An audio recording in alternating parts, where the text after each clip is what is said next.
Hi, Phil Poplinski here with Practical Hapkido again. I'm trying to bring you concepts and thought processes to help increase the effectiveness of whatever techniques or type of Hapkido or Chin Na that you're working on. What I want to bring you tonight is another player to the game. And a player is anything that you're adding to a technique that increases its effectiveness. This player is basically a theory of keeping and re-engaging all your weapons back into the fight. By all weapons, I mean 1, 2, 3, 4, and potentially 5, keeping all 5 weapons in the fight. Now, to describe what I mean by that is a lot of people, they'll turn this back foot sideways here like this. When this foot is sideways, quite honestly, you have taken this tool out of the fight. I can't kick with this or engage with this until I rotate my hips forward. So I'm not going to do a side kick, a front kick, or a roundhouse kick with this hip laying back out here. The hip's got to come into play.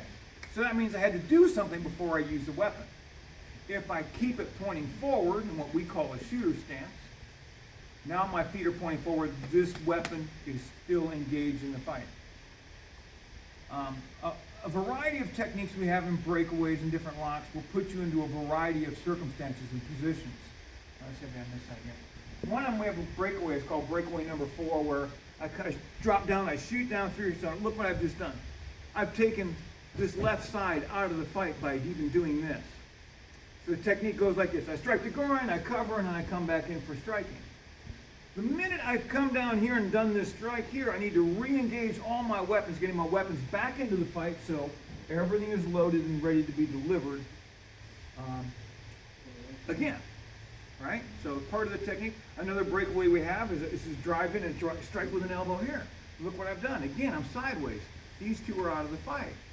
So after I've done this, I'm going to re-engage this by moving this foot and boom! Using my core rotation along with the strike, which is another player. It's basically kinetic linking, where I'm not just striking them with the force of the arm.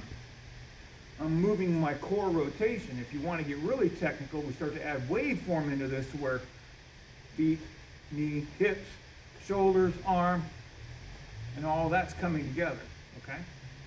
So the theory is to keep all your weapons in the fight. Yes, granted, some things are going to change, you're going to turn sideways, but the minute you do, re-engage and get all the weapons back into the fight again. Even if you're doing joint locks, I've seen some people where they're doing a lock like this, and they'll literally be like this. So my feet are pointing generally in this direction, but what I'm attacking is this arm here, where what I should have is I should have these feet back in here, because now all my weapons are again back into play. I've got 1, 2, 3, 4. Everything's ready and lined up on the target. So what I wanted to bring to you tonight is that no matter what the techniques are that you're doing, breakaways, joint locks, look at where your feet are. What direction are they pointing in? Keep your feet pointing at the core, that is whatever it is you're attacking.